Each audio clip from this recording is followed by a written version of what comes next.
Le président du mouvement des entreprises du Sénégal, MEDES, est notre invité ce soir. Bonsoir Mbagnick Diop. Bonsoir Mamadou Ibra. Merci d'avoir accepté notre invitation.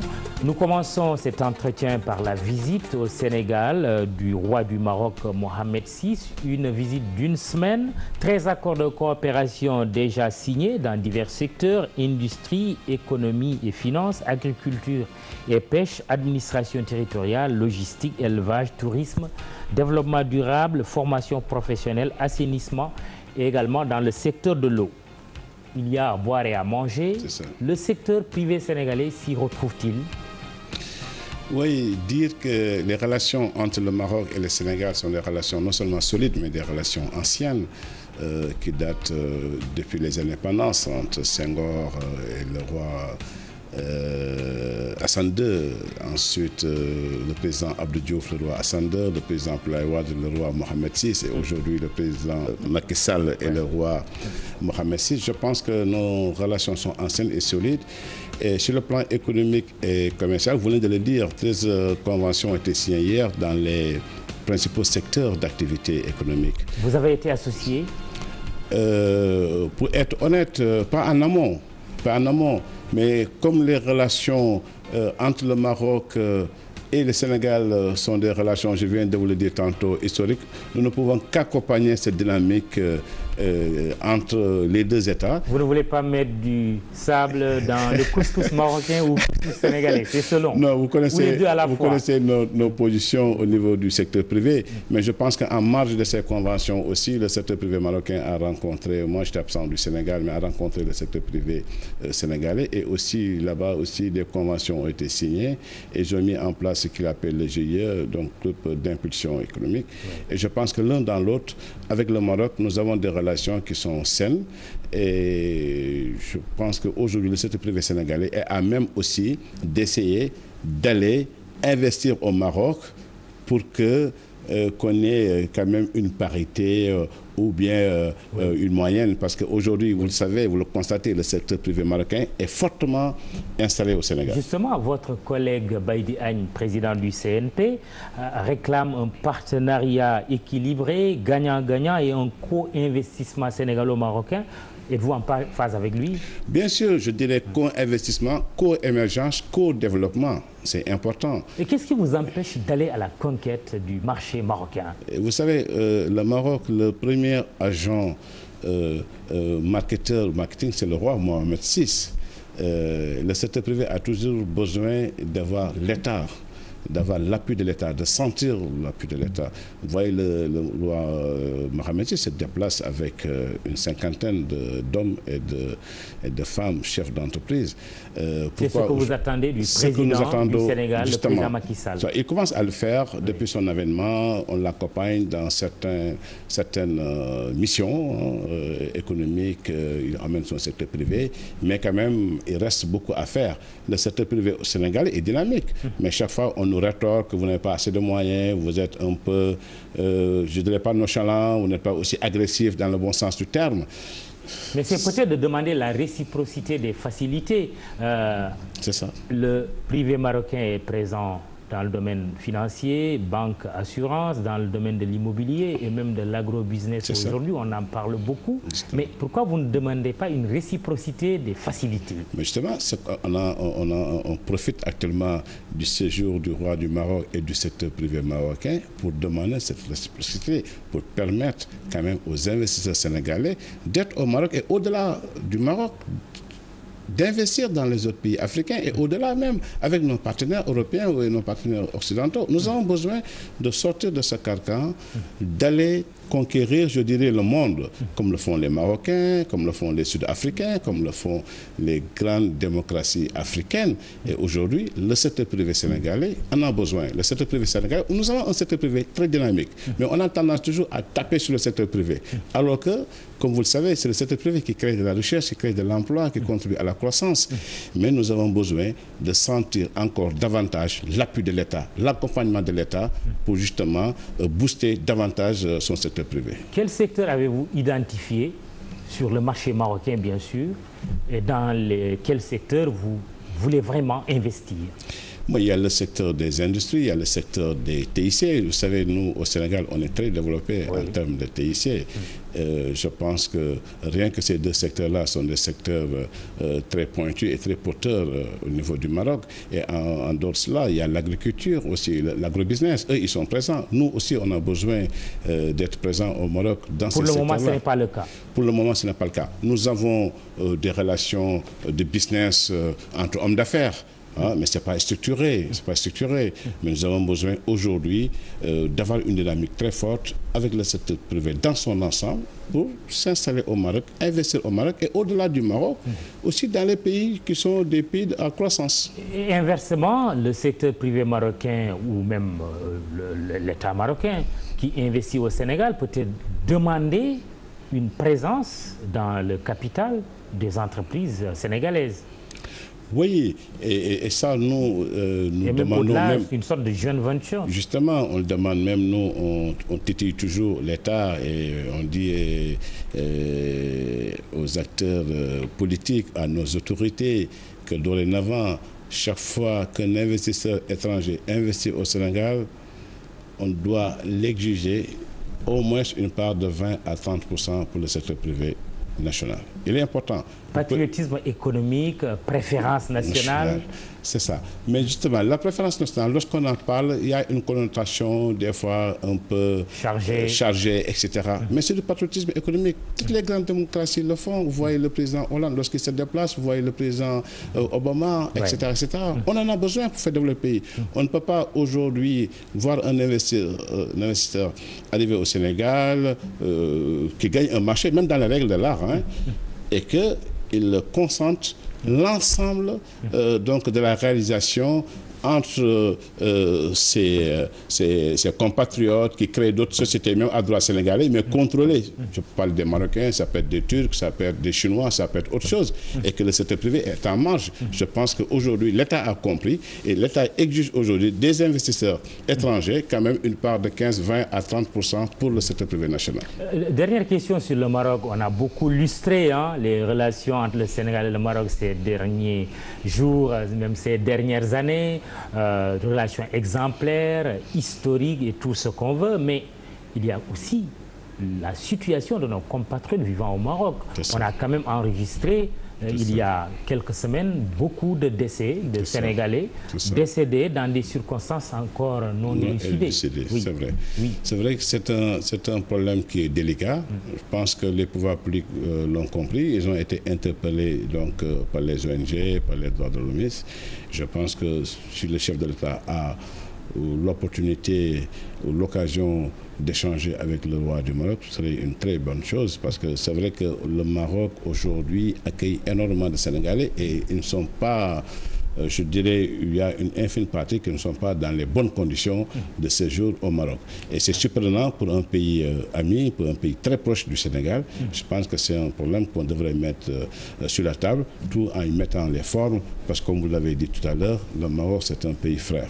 Alors, Mbagnick Diop, l'anglophone, le Nigérian Dangote, présent au Sénégal aussi, qui a investi dans quelques secteurs, nous balance les pays africains francophones ne contrôlent pas leur économie, contrairement aux pays anglophones. Comment avez-vous reçu cette déclaration forte? Ça va être paradoxal. Cette provocation. Oui, c'est une provocation, mais quand même, il a raison au fond. Dans le fond, il a raison. Moi, je parcours le monde, je travaille beaucoup avec les anglo-saxons. C'est vrai qu'on n'a pas la même philosophie, on n'a pas la même approche. Les anglo-saxons sont beaucoup plus agressifs en termes d'investissement, en termes de contrôle, en termes de prise d'action, en termes de transfert de technologie. C'est que nous, on a été, je dirais entre guillemets, dominés un peu par la France et nous avons pris les bonnes et les mauvaises habitudes des Français.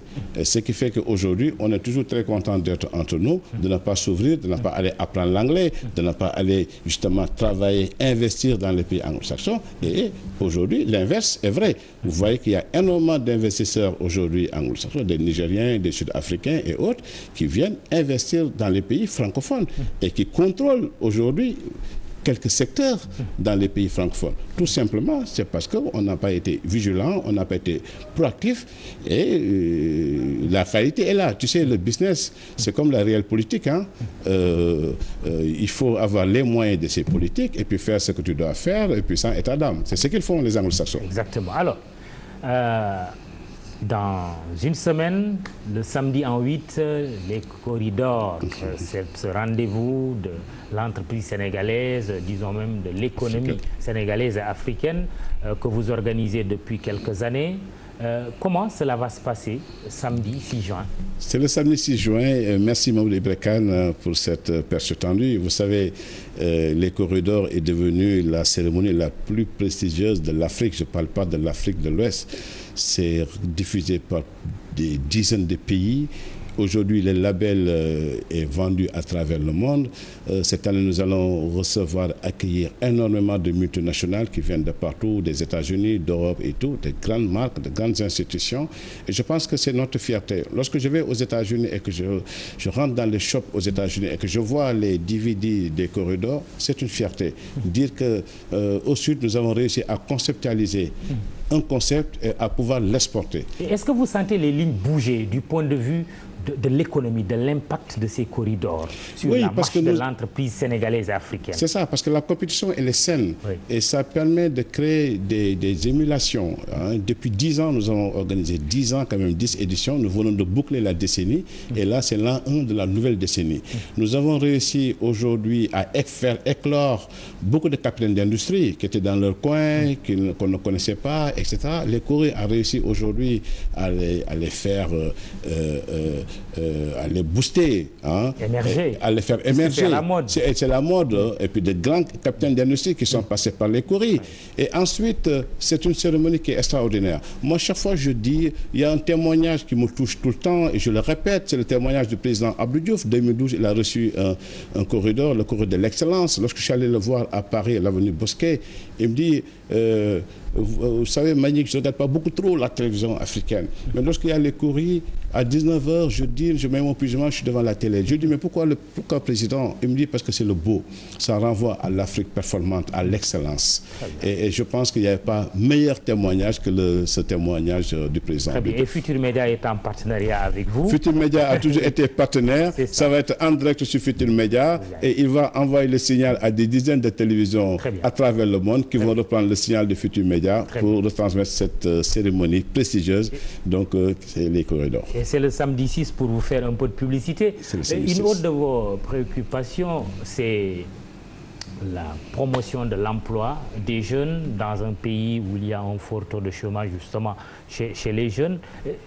Au cours de ces dernières années, est-ce que vous avez senti qu'on s'occupe un peu mieux de cette question de l'emploi, que des emplois ont été créés véritablement? Vous savez, j'ai l'habitude de dire que nos gouvernements ne mesurent pas encore davantage la problématique de l'emploi sur l'emploi des jeunes. Nous, vous le savez, vous suivez l'actualité. En 2000, j'ai lancé le concept du forum du premier emploi. Premier emploi, tout simplement, j'avais constaté qu'il y avait des dizaines de milliers de jeunes diplômés, surdiplômés et qui n'arrivaient pas à trouver même un stage. Et lorsqu'on a lancé ce concept, aujourd'hui, on a une base de données de pratiquement 100 000 CV, des bac plus 2 à bac plus 10, et qui n'ont jamais bossé. Et pour en faire quoi maintenant? Justement, nous essayons, nous, chaque année, d'organiser le forum en invitant des centaines de chefs d'entreprise, en essayant de faire des rencontres B2B pour permettre aux chefs d'entreprise de pouvoir jauger. Avez-vous eu des jeunes qui sont revenus vers vous en disant « Monsieur Diop, merci, j'ai trouvé un emploi ». Ah ouais, c'est ça notre satisfaction. C'est une satisfaction... Mais emploi décent. Justement, qui n'a pas de prix. Parce qu'aujourd'hui, des forumistes de 2000 ou de 2001 qui sont devenus des grands patrons et qui sont des grands responsables dans les grandes entreprises, qui reviennent témoigner ou que vous croisez dans les avions ou dans les couloirs ou quelque part, qui viennent vers vous, qui vous disent merci, vous ne le connaissez pas, ils disent j'étais forumiste en 2001, 2002, je suis directeur de crédit ici, je suis PDG ici, je suis DG. Ça, c'est une satisfaction. Mais c'est une petite goutte d'eau. La problématique de l'emploi des jeunes devrait être pris à bras le corps par tout l'État, parce que c'est une bombe sociale. Est-ce que vous avez la clé? Mais la clé, nous essayons de faire de notre mieux. Peut-être on a la clé, mais la clé, elle n'est pas complète. Hein? Il faut aussi, on va me dire que je fais toujours appel à l'État, mais je pense que c'est important aujourd'hui que la problématique de l'emploi des jeunes soit au cœur de toute politique aujourd'hui gouvernementale. Très bien. Alors, question de 5 secondes, réponse en 5 secondes. Le président Macky Sall qui parlait récemment de l'envoi des djambars parce qu'il y a eu une levée de bois vert quand même venant de certaines franges de l'opinion politique ou tout simplement de la société civile pour dire qu'on n'a rien à faire en Arabie Saoudite dans cette crise interne au Yémen. Il dit, je les invite sur le terrain économique, ils abordent des débats qui ne sont pas toujours sérieux. Qu'est-ce que vous en pensez? C'est le chef suprême des armées. Je pense que c'est le président de la République. Il a pris ses responsabilités. J'ai décidé un point. Décidé, comme il a dit, j'ai décidé un point, un trait. Et vous le concevez comme ça dans une démocratie? On ne peut pas le concevoir comme ça. Mais il a dit, mais quand même, il faut lui reconnaître ses prérogatives de pouvoir prendre des décisions en tant que chef d'État. Et lui, il a vu la dimension économique, peut-être que certains n'ont pas vu. Très bien. Méconnaissance de la date de la prochaine élection présidentielle jusqu'au jour d'aujourd'hui. On ne sait pas si ce sera 5 ans ou 7 ans.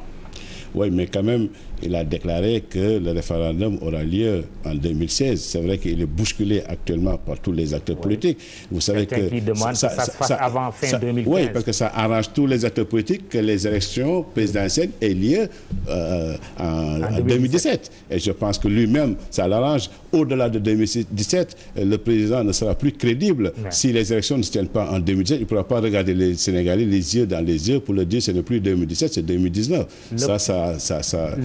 C'est le bon sens, quoi. Le patron de presse que vous êtes, pour ou contre le vote du code de la presse avec l'aspect déprisonnalisation des délits de presse? Vous voyez, ça fait combien d'années on parle de ce code de la presse? Il y a un point qui cale. Je pense que ce point qui cale, on devrait actuellement le mettre de côté, voter le code de la presse et essayer de travailler ensemble en bonne intelligence pour solutionner ce point qui est aujourd'hui un facteur bloquant pour le vote de ce code de la presse. Votre chaîne de télévision retransmettant l'année prochaine les corridors, c'est possible? On est dans cette dynamique-là. On est dans cette dynamique-là. Lorsqu'on a un groupe de presse, qu'on a un site, qu'on a un quotidien, qu'on a une radio, la finalité, donc c'est la télévision. Nous travaillons, je pense qu'on est pratiquement à quelques mètres ou centimètres de réaliser, de lancer donc la télévision Rewmi TV dans quelques mois. Envisagez-vous de revenir dans un futur proche dans le marketing du football? On me sollicite beaucoup, je ne vous le cache pas, je suis très sollicité dans ce sens-là, mais j'ai plus de temps, tu sais, il faut évoluer. Il y a un moment, j'étais là, j'ai beaucoup apporté au football, mais c'est très difficile le Sénégal, vous savez. Cette page est tournée. Cette page est tournée, quoi. J'aide comme je peux, mais je pense qu'en tant que Mbagnick Promo Consulting, je ne vais pas aujourd'hui revenir sur le football pour m'occuper du marketing. Merci Mbagnick Diop et plein succès au corridor. C'est moi qui vous remercie et je profite pour vous féliciter de tout ce que vous faites pour la presse et puis pour la démocratie au Sénégal. Merci Mbagnick, mesdames, messieurs. Merci de nous avoir suivis ce soir encore. Bonsoir et excellent week-end.